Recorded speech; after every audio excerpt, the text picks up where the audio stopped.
Selamun Aleyküm. 3. mikrorayon dairəsindəki balıq bazarı. Köhnə avtovağzalından üz-üzə. 3. mikrorayondan bu Bravo'ya gedən yol. Bravo'nun arxasına düşür, belə deyil. Yolun solunda. Üstten aşağı düşəndə yolun sağında.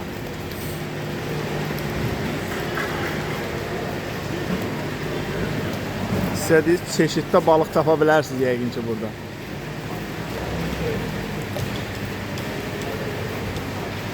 Qiymətlər müxtəlifdir. Böyük farellər 13 manat.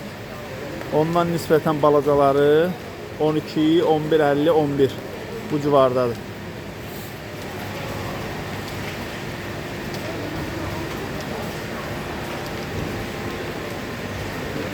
Meyve falan da var.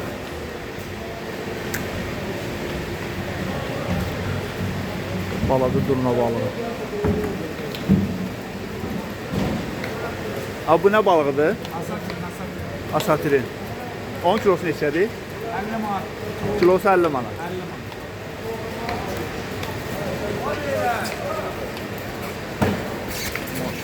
Tərtəmiz. Hazır təmizlənmiş, doğrayıb verirlər. Allah xeyirli müştəri etsin.